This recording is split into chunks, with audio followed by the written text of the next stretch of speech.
다음은 항일의거입니다. 이 의거라는 거는 아까 말씀드렸던 의병전쟁과는 약간 다른 성격입니다. 우선 을사조약이 체결되고 나고 을사늑약이 체결되고 조약 파기 상소를 올립니다. 각계각층에서. 그리고 장지연 황성신문에서 시일 야 방성 대곡이라는 사설을 씁니다.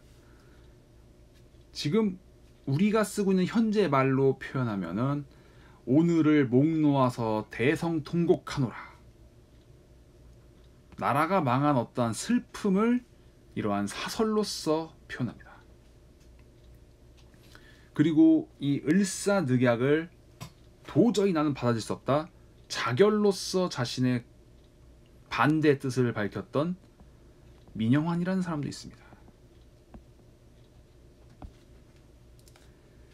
자결로서 을사늑약에 반대했던 그런 사람이고, 어떻게 보면 이 나라가 지금 이렇게 어려워지는데 이를 슬퍼하지 않는 자가 단 한 사람도 없다고 한다면 그것도 말이 안 된다는 어떤 의미에서 그런 자결을 택한 건데, 이때 당시 또 이제 대한제국의 또 관료였기 때문에 그 책임을 지고 그런 방식으로 책임을 스스로 진 것 같습니다. 그리고 자신회라는 단체가 있는데 요거는 오적 암살단, 자신이 대한제국의 사람인지 일본 사람인지도 분간을 못하고 일본에 협조해서 을사늑약을 강요했던 을사오적이라고 하는 사람들이 있습니다. 뭐 대표적으로 이완용이 있고요.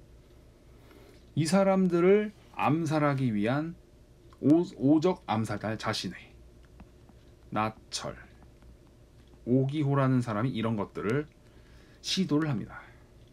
그리고 스티븐슨이라는 사람이 있습니다. 이 사람 미국인인데 대한제국의 이제 외교 고문으로 와서 일본이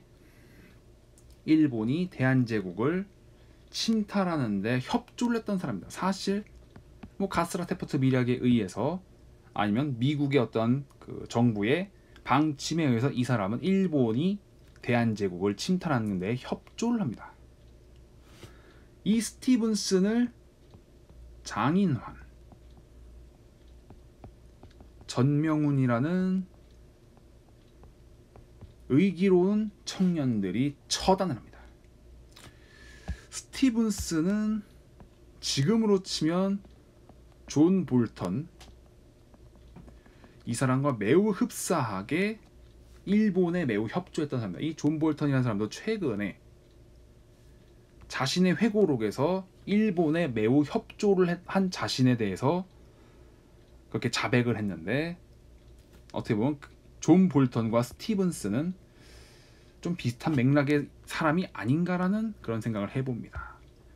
그리고 이 의거 중에서 우리가 가장 유명하고 많이 언급되는 게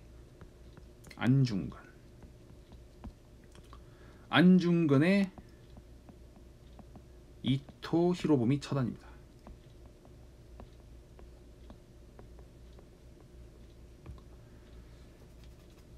이토 히로부미는 어떤 인물이냐면은 일본이 메이지 유신으로 입헌 군주제를 실시할 때 최초의 내각 총리 대신, 그러니까 일본의 초대 총리였습니다. 그 이후에 뭐 다른 사람이 총리했다가 또 이제 이토 히로부미가 그 총리를 했다가 그랬었는데, 이 사람은 을사늑약을 적극적으로 밀어붙였고 하다못해 정미칠조약, 군대해산 이런 곳에도 깊숙하게 개입을 했습니다. 또 이 사람은 본인이 대한제국에 호감이 있다라는 것을 보여주기 위해서 한복을 입고 찍은 가증스러운 사진이 있습니다. 그리고 대한제국의 마지막 황태자 영친왕을 11살 나이로 일본으로 끌고 가 유학이란 명목으로 인질로 데려갑니다. 이러한 만행을 저질렀던 게 이토 히로부미고, 안중근은 이토 히로부미를 하얼빈역에서, 이때가 1909년 10월 26일입니다. 10월 26일. 10월 26일이라고 하니까 떠오르는 사건이 하나 있죠. 자, 여기에 정확하게 70년 뒤에 1979년 10월 26일 궁정동에서 총성이 울리게 됩니다. 1979년 10월 26일에 울렸던 궁정동에서의 총성은 나중에 다시 언급하기로 하겠습니다. 그래서 이 역사라는 거는 숫자로 살펴보면 이런 묘한 어떠한 일치가 있습니다. 그래서 이 역사라는 것 자체는 이런 숫자들을 통해서 스스로 의미를 드러내는 게 아닌가라는 생각을 하게 됩니다. 우연히 겹친 그런 사건입니다. 자, 그리고 이 이완용이 있습니다. 이완용은 지금도 친일 역적 매국노의 대명사입니다. 이완용이 죽을 때 사설은 이렇습니다. 신문사설은 팔 수 없는 것을 팔아서 누릴 수 없는 것을 누리다 죽었다. 이때 당시에 이재명이라는 또 청년이 있습니다. 이재명이라는 청년이 이완용의 암살을 시도합니다. 당연히 이완용은 이때 죽지 않습니다. 천수를 누리다가 기어이 1920년대까지 살다가 죽습니다. 참고로 말씀드리면 이완용은 당대의 지식인이었고 붓글씨도 잘 쓰던 명필이었고 그때 기준으로는 매우 미남에 속했던 그러한 모든 걸 갖춘 사람이었습니다. 그렇지만 이완용은 러일전쟁 전후에 완벽하게 친일 역적으로 변신하고 이토 히로부미를 추종하다 살았습니다. 그러니까 이 사람은 워너비 이토 히로부미가 되고 싶었던 그런 인간입니다.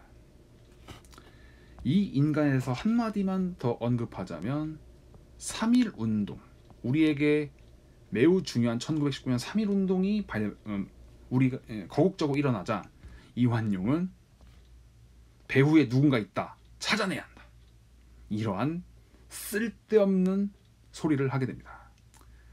배후에 누군가 있다, 이거는 이후에 두고두고 악용되는 그런 문구가 됩니다. 네, 일단 이런 의거들은 암살입니다. 그렇지만 자세히 보시면 이 의거를 했던 분들은 무고한 민간인은 해치지 않았습니다. 정확하게 이토 히로부미, 스티븐슨, 이렇게 우리의 국권을 침탈하는데 앞장섰던 인물들을 중심으로 처단하려고 했습니다. 그리고 이 스티븐슨을 응징했던 장인환 전명훈 의사 같은 경우에는